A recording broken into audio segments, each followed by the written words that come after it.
আসসালামু আলাইকুম সবাইকে, আমি চলে আসছি এমডক্স থেকে ফারিয়া।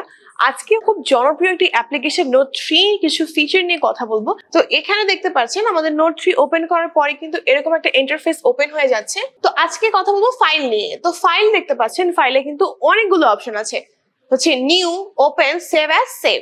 এখানে যে ফাইল অপশনটা, এখানে নিউ ক্লিক করলে আমাকে আগে হচ্ছে বলবে যে আমি এই ফাইলটা সেভ করতে যাচ্ছি কিনা। হ্যাঁ, কারণ এই ফাইলটা এখনো সেভ না। এন্ড ফাইলটা চাইলে আমি ইয়েস দিয়ে এখানে নিউ ডকুমেন্ট হিসেবে ডেস্কটপে সেভ করে দিতে পারবো।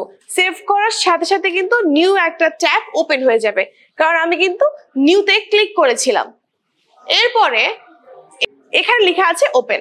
এখন আমি চাইলে আমি যেগুলো সেভ করেছি সেগুলো কিন্তু আমি ওপেনও করতে পারবো।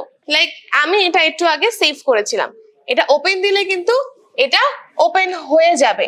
ইনফ্যাক্ট এটা আমি এডিটও করতে পারবো।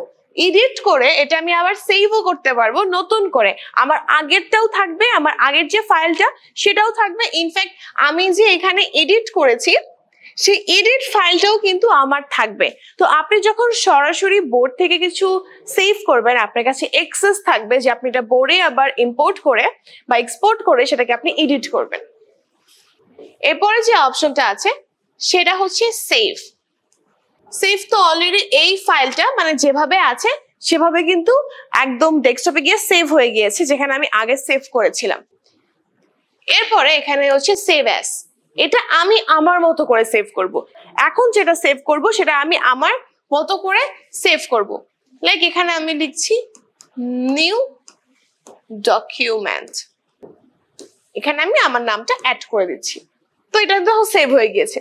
এন্ড এটা এখন আমরা দেখবো কিভাবে। ওপেনে ক্লিক করব এন্ড এখানে কিন্তু দেখতে পাচ্ছেন আমার আগের ফোল্ডারটাও আছে। লাইক এইটা সেটা আগের ফোল্ডার, যেটা আমি জাস্ট অটোমেটিক সেভ হয়ে গিয়েছে। আর এখানে যে ফোল্ডারটা আমি সেভ করেছি সেটাও কিন্তু সেভ হয়ে গিয়েছে। তো এখানে এটা একটা অ্যাডভান্টেজ পাচ্ছেন, আপনারা নিজেদের মতো করেও সেভ করতে পারছেন, অটোমেটিকও সেভ হয়ে যাচ্ছে। সেভ করা ফাইলটাকে এডিট করে আবার সেভ করতে পারছেন।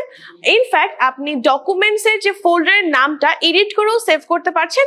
এনি টাইম কিন্তু এই নোট 3 অ্যাপ্লিকেশনে ইম্পোর্ট করে এডিটও করতে পারছেন। এই ছিল আমাদের আজকের ভিডিও। আরো ইন্টারেস্টিং পার্ট নিয়ে ভিডিও দেখার জন্য এখনই ফলো করে ফেলুন আমাদের পেজগুলোকে। এই পর্যন্ত ভালো থাকবেন, সুস্থ থাকবেন। আল্লাহ হাফেজ।